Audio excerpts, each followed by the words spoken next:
주야, 지난 한 주간도 평안하셨습니까? 바라기는 이번 한 주도 주님 안에서 평안한 한 주가 되시기를 소망하고요. 특별히 오늘 참 귀한 분들이 이렇게 앞에 앉으셨는데 오늘 또 예배가 참 특별한 예배가 되시지 않을까라는 생각을 해보게 됩니다. 수고 많이 하셨습니다. 우리 장로님께서 기도하셨지만 이제 성탄절이 꼭 닷새 앞으로 다가왔습니다. 비록 코로나로 인해서 이전과 같은 그러한 크리스마스는 아닐 수 있지만, 그러나 크리스마스는 우리 모두에게 작은 설레임을 주고 있는 것 같습니다. 왜 그렇습니까? 크리스마스가 다가오면 뭔가 우리들이 기대감이 들지 않습니까? 그죠? 크리스마스가 하루하루 다가오면 왠지 모르게 우리들 마음속에는 기대감이라고 하는 것이 생기게 됩니다. 누군가를 사랑하는 사람들이 있다면 아마 그 사람의 크리스마스의 귀한 기대감은 이것일 것입니다. 이번 크리스마스에는 꼭 내가 정말 사랑하는 사람과 좋은 결실을 거둬야지 라고 하는 분들도 계실 것이고, 특별히 우리 사랑하는 자녀들은 이번 크리스마스에는 진짜 우리 엄마 아빠, 할머니 할아버지가 내가 진짜 원하는 선물을 주겠지라고 하는 기대감을 아마 갖고 있을 것입니다. 저도 그런데요, 요새 선물값이 너무 올라가죠. 아이들이 원하는 그 선물의 그 크기도 굉장히 커지는 것 같습니다. 여하튼 우리 모두에게 있어서 그 기대감이라고 하는 것은 소중하지만 우리가 정말 크리스마스를 통해서 가져야 되는 기대감이 한 가지가 있습니다. 여러분, 그게 무엇인지 아시겠습니까? 바로 우리는 이 크리스마스를 통해서 우리들에게 다시 심판주로 오실 예수 그리스도를 기대하는 그 기대감이 있어야 된다는 사실입니다. 아멘이십니까? 이미 예수님은 오셨어요. 그러나 그 예수님은 그 귀한 십자가의 사역을 이루시고 지금 하늘에 계시고요. 분명히 예수님께서는 이 세상에 다시 오신다라고 하셨습니다. 메시아를 그렇게 기대했던 사람들처럼 우리 역시 그러기 때문에 다시 오실 예수님을 아주 귀한 기대감으로 마음속에 품고 있어야 된다는 사실입니다. 오늘은 교회력으로는 대림절이다라고 이야기를 하고 그 대림절의 마지막 네 번째 주일입니다. 대림절은요, 이미 6세기 중엽 그레고리 1세라고 우리 성도님들이 많이 들어보셨을 것입니다. 그분으로 인하여서 완벽하게 정착이 되었습니다. 특별히 대림절이다라고 하는 그 말 그대로 그 한 달 동안의 기간을 통하여서 예수 그리스도에 대한 그러한 간절하고 소중한 기다림을 묵상하고 또 묵상하는 시간이 대림절이죠. 대림절은 특별히 동방에 있는 교회들에서 굉장히 철저하게 지켜졌습니다. 우리나라는 서방교회의 영향을 좀 많이 받았을 것입니다. 물론 좋은 영향도 많지만 역사가들이 하나같이 조금 아쉬워하는 부분들이 있다면 이것이에요. 부인할 수 없을 정도로 서방교회들은 기독교 문화가 아주 창궐하게 꽃을 피웠지만 어느 순간부터 기독교와 권력이 하나가 됐습니다. 잘 아시죠? 그래서 진짜 예수 그리스도께서 우리들에게 알려주시기 원하시는 그 십자가보다 어느새 기독교가 종교가 힘이 되어버려서 정치와 결탁해서 authority, 권력과 파워를 가지는 그러한 종교로 흘러가 버리고 말았어요. 그래서 결국에는 종교개혁가들에 의해서 이것을 다시 한번 하나님께서 재정립시켜 주셨죠. 그런데 여러분 생각해 보십시오. 여전히 기독교와 권력은 왠지 뗄래야 뗄 수 없는 모습으로 우리들 가운데에 존재하고 있는 모습을 보게 됩니다. 이거 정말 한번 깊이 생각해 봐야 됩니다. 기독교는 절대로 세상의 권력과 손을 잡아서 아름다워진 적이 없어요. 그죠? 장로님이 대통령이 되면 나라가 바뀔 거라고 생각했습니다. 우리 기독교인들은. 그러나 그렇게 됩니까? 그렇지 않죠. 그런데 오히려 동방에 있는 교회들은 그렇지 않았어요. 그들은 과감하게 권력과 기독교의 결탁을 끊어버렸어요. 그러니까 힘이 없었습니다. 그러나 그들의 삶에 있어서 진짜 그리스도인의 향기를 내기 위해서 너무나 많이 수고한 모습을 보게 됩니다. 그래서 이 대림절 기간에는 그 사람들은 다른 것을 하지 않고 오로지 다시 오실 그 메시아에 내가 합당한 자인가를 고민하며 시간을 보냈다는 거예요. 심지어 결혼도 하지 않았다라고 합니다. 사랑하는 성도 여러분, 어떤 이들은 이렇게 이야기할 것입니다. 아니 목사님, 이미 이 세상에 예수 그리스도는 오셨는데, 이 대림절의 의미를 모르면, 아니 이 세상에 이미 예수님은 오셨는데 왜 그 예수님을 또 기억하고 묵상해야 됩니까? 라고 이야기하는 성도들이 있으실지 모르지만, 그것은 우리가 믿는 온전한 예수 그리스도에 대한 믿음이 아닙니다. 이미 오신 예수님은 다시 오실 것입니다. 아멘이십니까? 우리는 그것을 강하게 마음속으로 기대하고 마음속으로 정말 소망하고 그 예수 그리스도의 다시 오심에 부끄럽지 않을 그 신부가 되기 위해서 오늘 하루도 정결한 삶을 살아야 될 줄로 믿습니다. 오늘은 바로 그러한 이야기를 잠시 해볼 텐데요, 특별히 오늘 본문은 마태복음 11장 2절부터의 전체의 내용을 아마 살펴보게 될 것입니다. 시간이 없기 때문에 깊게는 못 살피지만 아주 핵심적인 부분만을 살피도록 할 것입니다. 그런데 이 말씀이 왜 우리들에게 이 대림절 주일에 이렇게 우리들에게 중요한가? 오늘 이 말씀을 통해서 우리는 세례 요한이라고 하는 위대한 선지자가 메시아, 구세주라고 하는 그 개념을 갖는 아직 풀리지 않았던 그 마지막 퍼즐이 맞추어지는 그 역사를 보게 됩니다.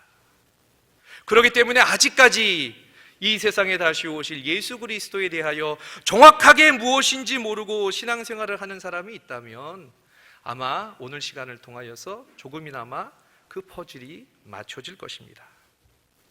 우리 마태복음 11장 2절과 3절의 말씀을 우리 함께 합독해 보도록 하겠습니다.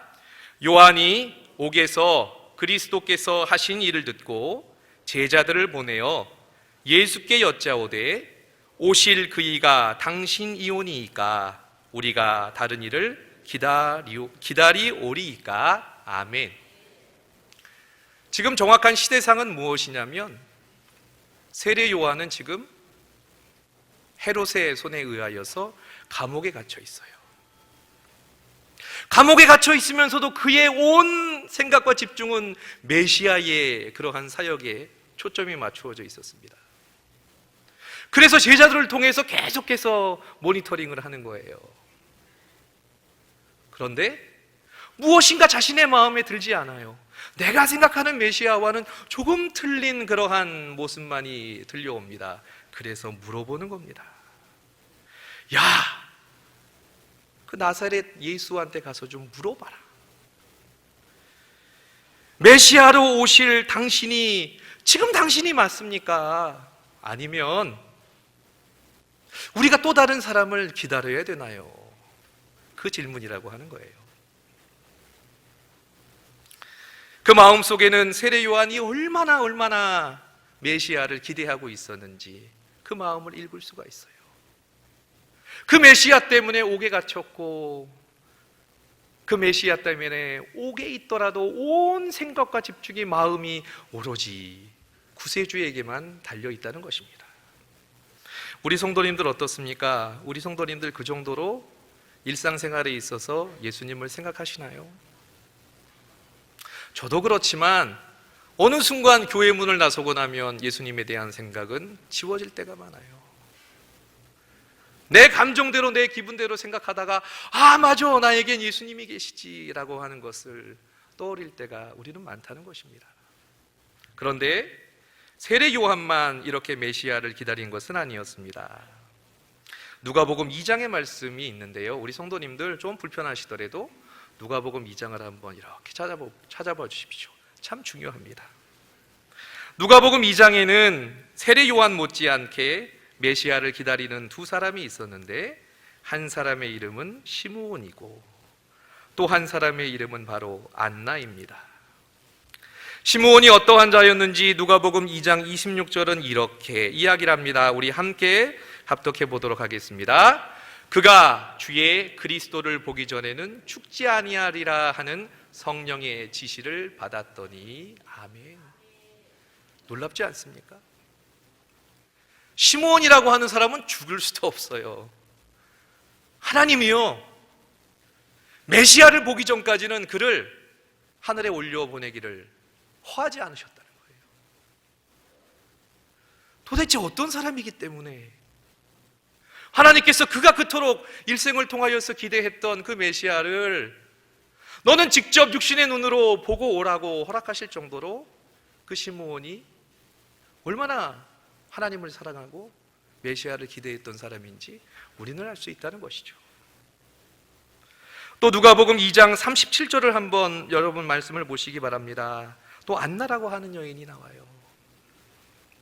안나는요, 결혼한 지 7해 만에 남편과 사별했습니다. 그때의 나이를 한번 추측해 보면 빠르면 20대 초반일 수도 있고요, 아무리 넉넉 잡아도 20대 후반일 것입니다. 20대 후반에 사랑하는 남편과 이별했어요. 그 얼마나 고통의 시간이었겠습니까? 그런데 그녀는 메시아를 알았어요. 그래서 오늘 말씀 보십시오. 그 메시아를 대망하면서 성전을 떠나지 않았어요. 주야로 금식했고 기도했고, 그러기 때문에 어린 예수를 직접 만나는 영광을 누립니다. 저는 오늘 귀한 말씀도 중요하지만 어쩌면 우리 사랑하는 귀한 장로님, 안수집사님, 권사님의 그 귀한 은퇴식이 아마 우리 사랑하는 우리 권사님, 안수집사님, 장로님의 모습이 이 시므온과 안나와 같으시지는 않았을까라는 생각을 한번 해보게 됩니다. 정말 더 많은 시간을 들이고 정성을 들여서 은퇴식을 해드리고 싶었는데, 또 저희들이 허하는 것과 이 정도까지이지만 아마 우리 사랑하는 귀한 은퇴를 앞두신 이 귀한 우리 성도님들은, 직분자들은 아마 이러한 마음으로 교회를 사랑하지 않으셨을까라는 생각을 한번 해보게 됩니다. 우리 사랑하는 귀한 은퇴하시는 우리 권사님, 안수집사님, 또 우리 장로님, 우리 귀한 직분자들에게 이러한 하나님의 위로와 은혜가 있는 오늘 하루가 되기를 또한 간절히 소망합니다. 특별히 시므온은요, 아기 예수 그리스도를 안고 하나님에게 찬송합니다.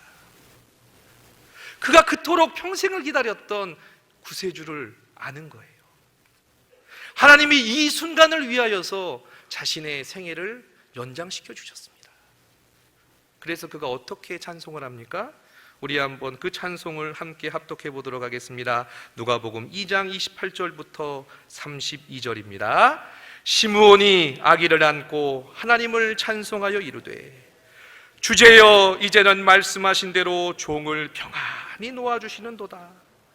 내 눈이 주의 구원을 보았사오니 이는 만민 앞에 예비하신 것이요 이방을 비추는 빛이요 주의 백성 이스라엘의 영광이니이다 하니. 아멘. 여러분, 얼마나 놀라운 고백입니까?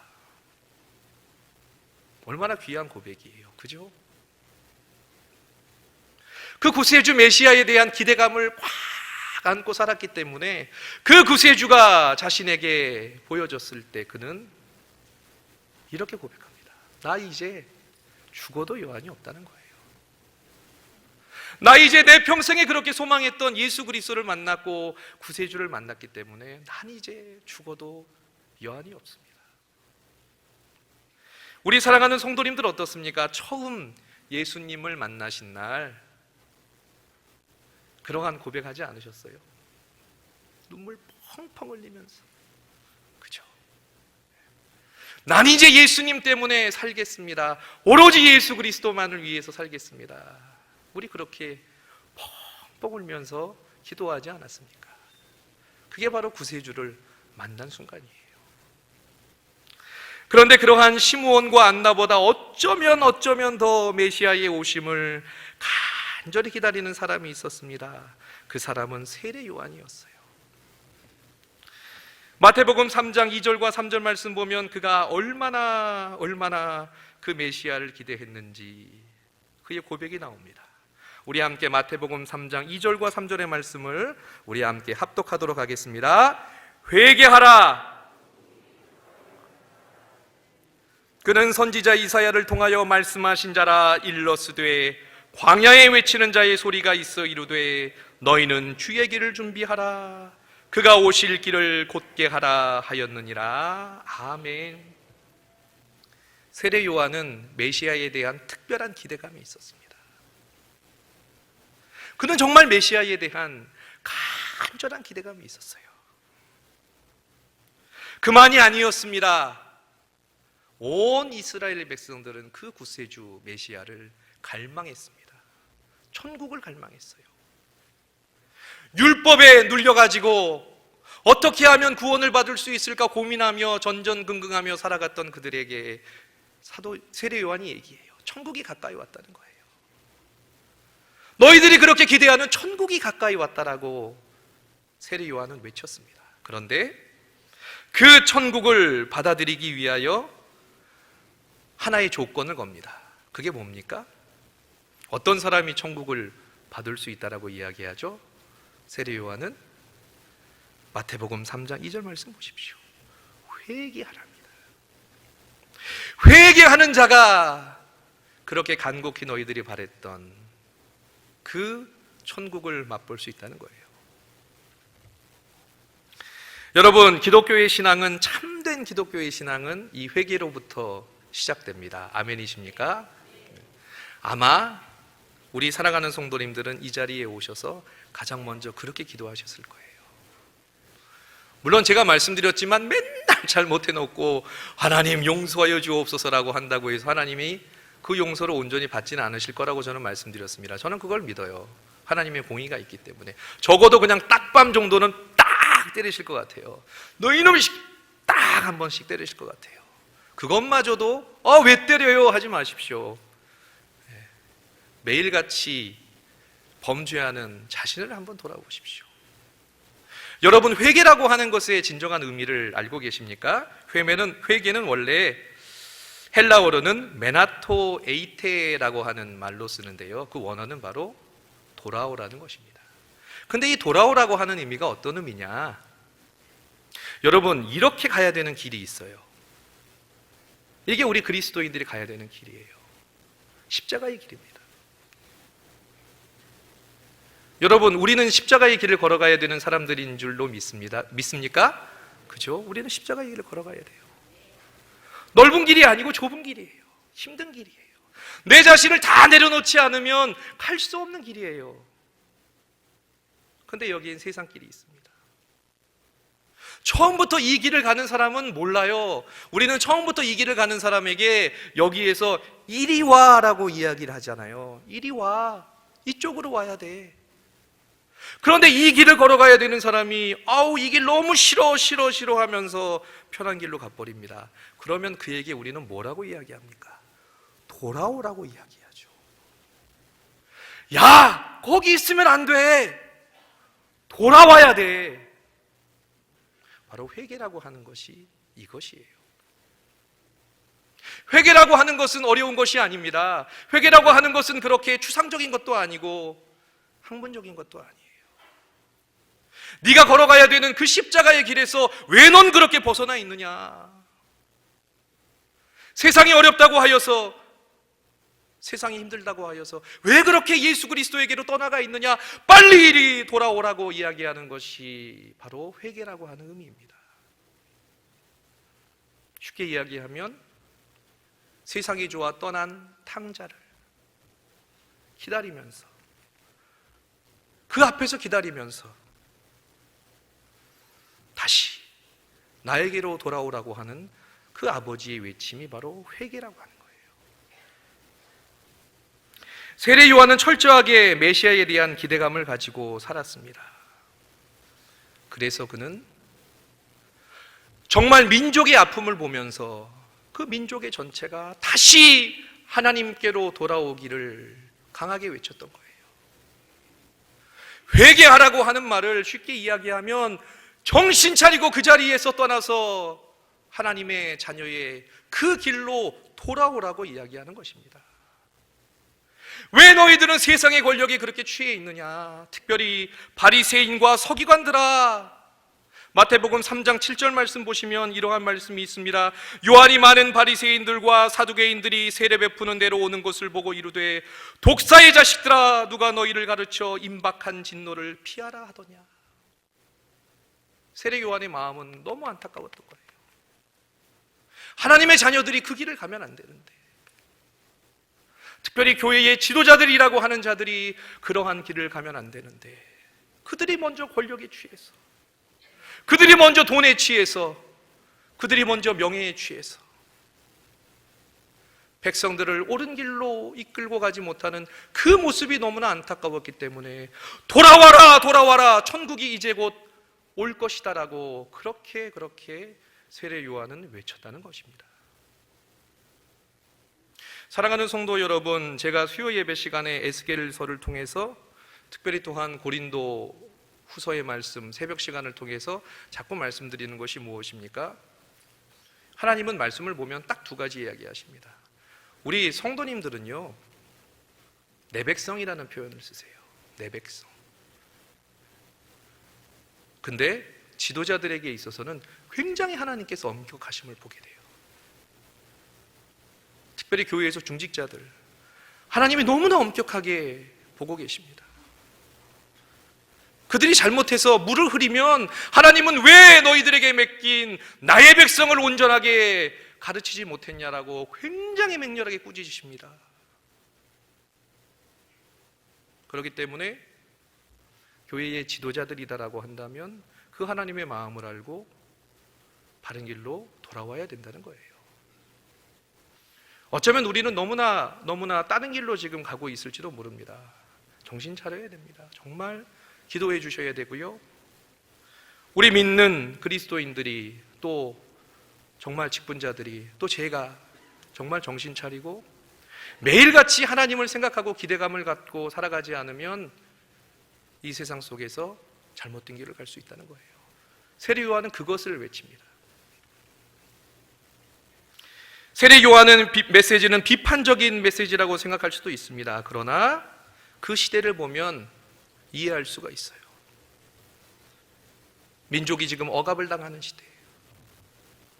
하나님의 뜻을 원하는 그 시대에 바리새인과 서기관들은 세상을 쫓아, 권력을 쫓아 백성들을 억압하는 일에 함께 동조하며 살아갔습니다. 세례 요한은 크게 너무나 답답했던 거예요. 그래서 그는 올바른 길로 돌아오게 하기를 그렇게 외쳤던 것입니다. 그리고 그가 한 것이 무엇입니까? 세례를 베푸는 거였죠. 여러분, 세례가 무엇입니까? 내 자신을 회개하고 예수 그리스도에게 접붙임이 되는 거예요. 하나의 가지가 떨어져 나가버리면 죽어버리지만 그 가지를 참 좋은 나무에다 붙여놓으면 어떻게 됩니까? 생명이 다시 피어나지 않습니까? 그것이 세례예요.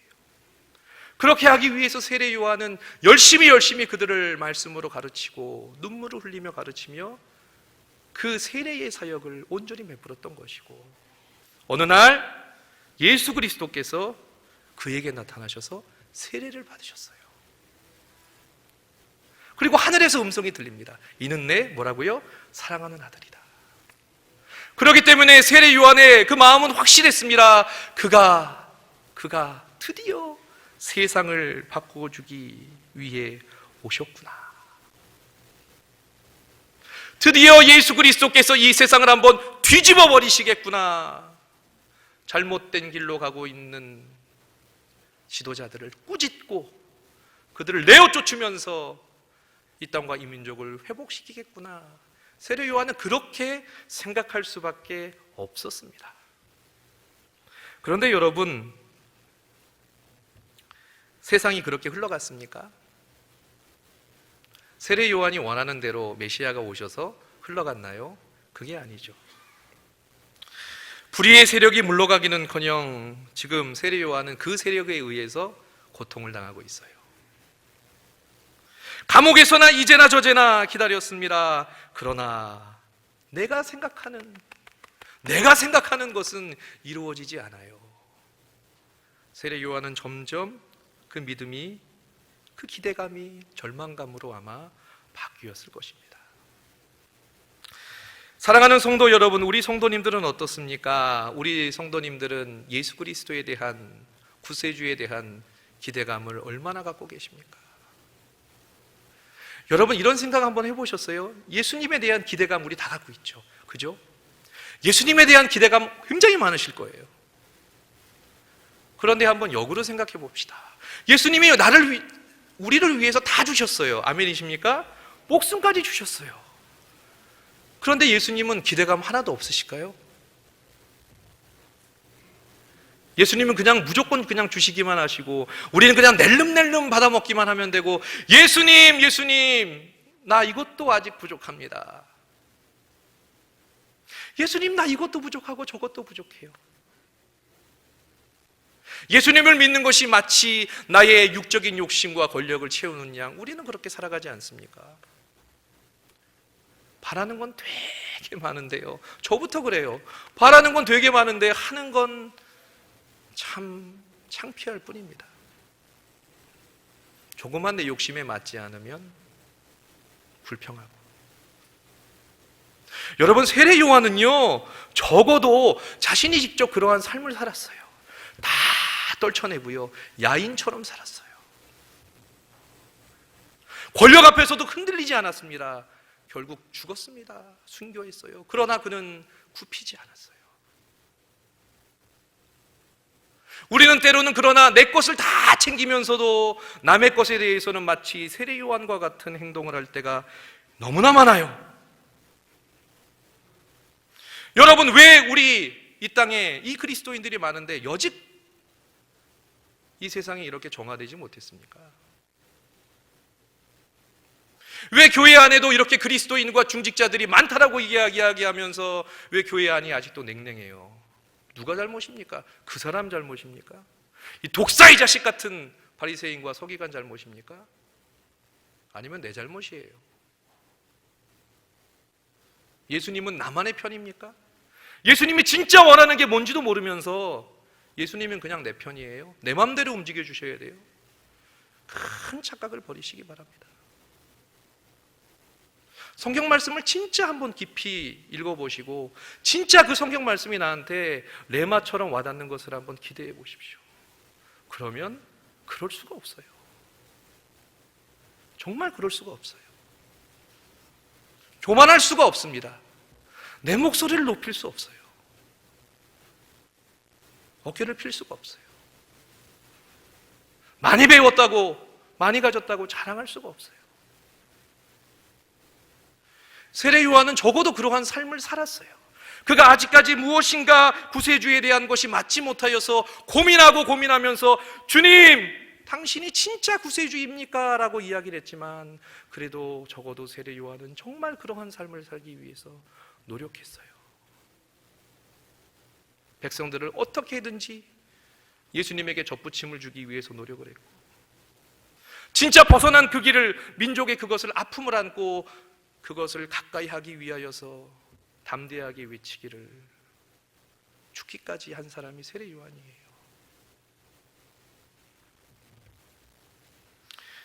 그러한 세례 요한을 예수님은 절대 나무라지 않으십니다. 세례 요한이 그렇게 어쩌면 절망적인 질문을 예수님에게 던졌지만 예수님은 세례 요한을 나무라지 않으셔요. 마태복음 11장 7절과 8절 말씀 한번 함께 합독해 보도록 하겠습니다. 그들이 떠나매 예수께서 우리에게 요한에 대하여 말씀하시되 너희가 무엇을 보려고 광야로 나갔더냐? 바람에 흔들리는 갈대냐? 그러면 너희가 무엇을 보려고 나갔더냐? 부드러운 옷 입은 사람들은 왕궁에 있느니라. 이 말 뜻이 무엇이냐면, 너희들 그렇게 구세주라고 하는 것, 너희들이 생각하는 구세주를 원하니? 그렇게 권력이 있고 힘이 있고 무엇인가 나에게 나의 욕심을 채워줄 수 있는 그 구세주를 원하니? 그 사람들은 궁정에 있어. 저 헤롯과 같은 궁정에 있어. 말 한마디면 사람을 죽이고 살릴 수 있는 그 권력을 기대하니 너희는 구세주를 통하여 그런 궁정으로 가라는 거예요. 내가 원하는 것은 절대로 그런 것이 아니라고 말씀하십니다. 그러면 11장 9절 말씀 보면 오히려 세례 요한을 위로하십니다. 선지자를 보러 나갔느냐? 과연 세례 요한은 그 어떤 선지자들보다 더 나은 자니라. 분명 세례 요한은 아직까지 맞추어지지 못한 퍼즐이 있었어요. 아직까지. 그런데 그 마음이 너무 순수했어요. 정말 예수 그리스도에 대한 기대감이 있었어요. 그러나 그는 무엇인가 혼란했습니다. 내가 잘못 기대한 건지, 아니면 예수 그리스도가 아직 무엇인가를 보여주지 않으신 건지, 그 답답함에 순전한 마음으로 주 앞에 가서, 주님, 내가 그렇게 기대했던 메시아가 당신입니까? 맞죠? 진짜죠? 내가 그것 때문에 그렇게 내 평생을 살았는데 진짜 당신이 메시아 맞죠? 근데 혹시 아니다라고 한다면 우리가 다른 사람을 기다려야 됩니까? 라고 할 때 예수님은 그의 마지막에 퍼즐을 끼워주셔요. 그러면 25절 말씀 보면 무엇이라 하십니까? 어린아이와 같이, 마치 크리스마스 선물을 여전히 기대하는 어린아이와 같이, 무엇인가 구세주가 오실 것이라고 하면 나의 삶이 아름답게 변할 것이라고 간절히 소망하는 순수한 모습같이, 그러한 자에게 예수님은 진리를 가르쳐 주시겠다라고 말씀하십니다. 이것으로 인하여서 이제 세례 요한은 마지막 퍼즐이 맞추어져요. 그가 그리스도가 맞구나. 그가 구세주가 맞구나. 내가 내 욕심을 내려놓으니까, 내가 내 무엇인가를 내려놓으니까 그 예수님의 말씀이 받아들여지는 거예요. 내 걸 꽉 채우고 있으면 죽었다 깨나도 예수님의 신비를 알지 못합니다. 그러나 날 내려놓으면 그 신비를 깨닫게 돼요. 예수님이 말씀하신 마지막 말씀이 이것입니다. 마태복음 11장 28절부터 30절 말씀을 우리 함께 합독해 보도록 하겠습니다. 수고하고 무거운 짐진 자들아, 다 내게로 오라. 내가 너희를 쉬게 하리라. 나는 마음이 온유하고 겸손하니 나의 멍에를 메고 내게 배우라. 그리하면 너희 마음이 쉼을 얻으리니 이는 내 멍에는 쉽고 내 짐은 가벼움이라 하시니라. 아멘. 아직까지 구세주가, 나만을 위한 구세주가 되기를 원하시는 분들은 아마 수고하고 무거운 짐진 자들아 내게로 오라라고 하는 말씀이 위로가 되실 것 같아요.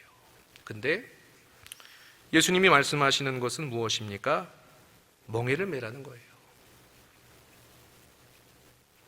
내 멍에를 메지 않으면 나를 알 수 없다라고 이야기합니다. 그리고 나는 권력이 아니라, 힘이 아니라 그냥 뭔가를 나는 안 바뀌면서 바로잡고 싶은 그 욕심이 아니라, 나만이 대단한 것처럼 생각하는 그런 착각이 아니라, 내가 예수님에 대한 기대감만 갖고 있지 예수님이 나에 대한 기대감은 묵사라는 그러한 어리석은 자가 아니라, 예수님은 마음이 온유하고 겸손하기 때문에 그 예수님의 멍에를 메어야, 십자가의 길을 걸어봐야, 철저하게 좁은 길을 걸어가 봐야 진정으로 구세주의 신비를 알 수 있다는 거예요. 이제 말씀을 맺도록 하겠습니다. 사랑하는 성도 여러분, 오실 그분이 당신이십니까? 라고 하는 그러한 세례 요한의 질문은 불신앙의 질문이 아닙니다. 진짜 나를 내려놓고 진짜 이 대림절 기간에 정말 참 회의의 기도를 하면서 정말 내 자신을 돌아보면서 내가 진짜 다시 오실 예수 그리스도에게 책망받을 것은 없는가? 내가 정말 교회의 일꾼으로 부족함은 없는가라고 하는 것을 정말 묵상하는 그러한 질문이고 그러한 고백입니다. 사랑하는 성도 여러분, 예수님께서 크리스마스를 통해서 우리들에게 주고 싶은 기대감은 이것일 것입니다. 예수님은 나의 자랑을 위해 결코 오시지 않았습니다. 예수님은 나의 죄를 위해서, 나의 돌아섬을 위해서 오셨습니다 라고 깨닫는 우리들의 모습을 예수님은 기대하실 것입니다. 사랑하는 성도 여러분, 바라기는 이번 한 주 또 아니 우리들의 일생이 예수 그리스도가 이 세상에 오시는 그 순간까지 정말 나의 기대감만을 가지고 사는 것이 아니라 예수님의 그 기대감을 충족시켜드리며 진정으로 내 자신을 놓고 내 자신을 버리며 예수님을 받아들이는 그 아름다운 모습으로 승리하시는 믿음의 성도님들 되시기를 간절히 소망합니다. 기도하겠습니다. 사랑의